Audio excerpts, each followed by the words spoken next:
कांग्रेस के जनपद मुरादाबाद में खेल मंत्री अनुराग ठाकुर और अपने लोकसभा क्षेत्र से प्रत्याशी कुंवर सर्वेश कुमार के लिए वोट की अपील की। मीडिया से बात करते हुए अनुराग ठाकुर ने इंडिया गठबंधन पर भी निशाना साधा। अनुराग ठाकुर ने कहा कि इंडिया गठबंधन में सब भ्रष्ट है और सभी भ्रष्टाचारी हैं और भ्रष्टाचार का गठबंधन है। सारे भ्रष्टाचारी एकजुट होकर साथ आ गए हैं। अनुराग ठाकुर ने कहा कि भाजपा सरकार मोदी सरकार की उपलब्धियां पर सरकार बनाने वाली है और भविष्य में हम देश को विकसित भारत बनाने वाले हैं। साइबर योद्धाओं की बैठक थी और मैंने कहा है कि साइबर योद्धाओं को, हर योद्धा को मोदी बनना होगा, master of digital information. Modi यानी मास्टर ऑफ डिजिटल इंफॉर्मेशन।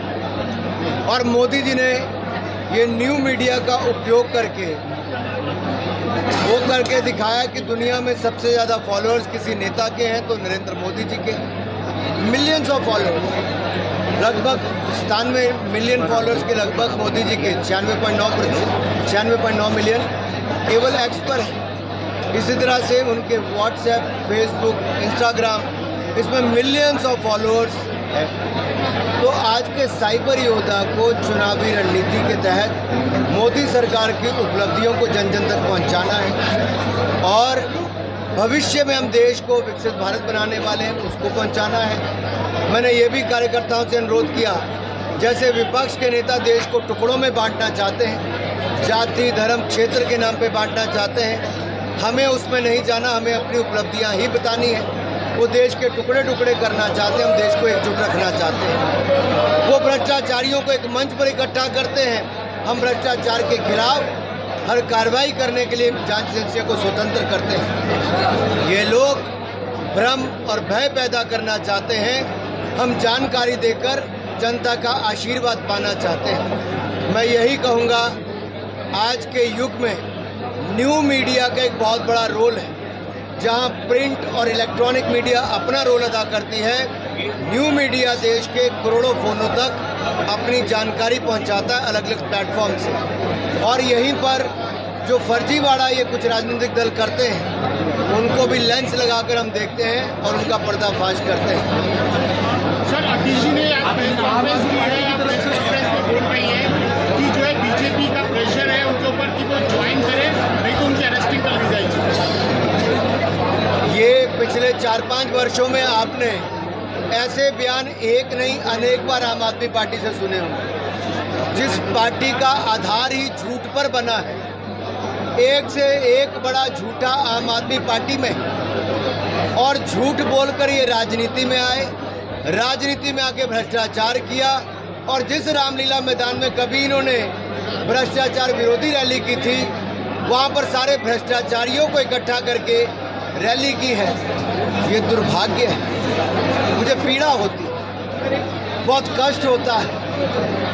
हर वो वोटर अपने आप को ठगा हुआ महसूस करता है जब वो अरविंद केजरीवाल जी के पुराने बयानों को सुनता है, जो कभी ईमानदारी की बात करते थे, आज वो कट्टर बेईमान नजर आते हैं, जेल की सलाखों के पीछे नजर आते हैं। मुझे बहुत दर्द होता है, बहुत पीड़ा होती है उस वोटर के लिए जो बेचारा आज अपने आप को ठगा हुआ महसूस करता है, जो 9 बार ईडी का समन आने के बाद भी अरविंद केजरीवाल जांच में शामिल नहीं होते। ये वही अरविंद केजरीवाल है जो कहते थे इस कुर्सी पर कोई भी बैठता है वो भ्रष्ट हो जाता है। वो उन्होंने सच करके दिखाया, भ्रष्ट हो गए, वो कट्टर बेईमान हो गए। बड़ा दुर्भाग्य है साहब। देखिए, इससे बड़ा दुर्भाग्य क्या हो, कितना ठगा हुआ महसूस करती है दिल्ली की जनता। और वो लोग जो कल तक इनके आंदोलन के साथ जुड़े थे, आज उनको कितना कष्ट पीड़ा होती हो। ये कितने झूठे लोग हैं जो झूठ बोलकर वोट तो पाए, लेकिन भ्रष्टाचार करके मलाई भी खाई, अब जेल भी खा रहे हैं। वो कह रहे हैं आपके कई नेता और जेल जाएंगे अभी। देखिए, इनकी इच्छा पूरी होगी अगर भ्रष्टाचार किया होगा। अनुराग जी कहना है कि चुनाव से पहले ही राम मंदिर तैयार किया गया, मुरादाबाद के एयरपोर्ट के अभी हो पाए, इसके बारे में क्या कहना है? देखिए, ना जाने कितने लोगों को इस बात की प्रसन्नता देश और दुनिया में करोड़ों लोगों को कि 500 साल का इंतजार खत्म हुआ, भव्य राम मंदिर का निर्माण हुआ। उत्तर प्रदेश इकलौता राज्य ऐसा जहां पर 21 एयरपोर्ट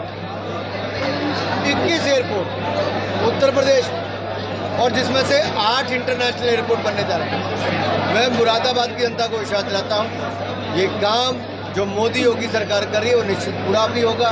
जहाँ मुरादाबाद भी होगा वहाँ जेवर इंटरनेशनल एयरपोर्ट भी इस साल के अंत में शुरू हो जाएगा। आरिफ अब्दुल्ला कह रहे हैं कि अरविंद केजरीवाल के जेल जाने के बाद में कद और बढ़ गया है।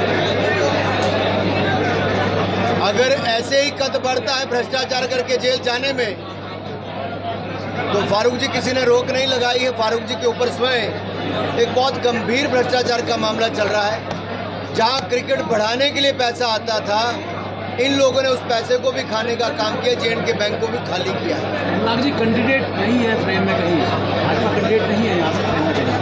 हमारा हर पार्टी का कार्यकर्ता भाजपा का कैंडिडेट और नरेंद्र मोदी बन के काम कर रहा है। सुनीता केजरीवाल इस समय विधायकों से मिल रही है सर, वो कुछ बड़ा देखिए, खेल रही है।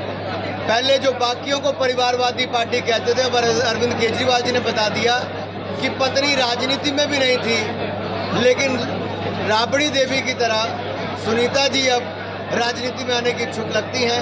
मैंने बहुत दिन पहले कहा था, राबड़ी 2.0 यानी कि श्रीमती केजरीवाल है। मुरादाबाद से रिहान अंसारी की रिपोर्ट।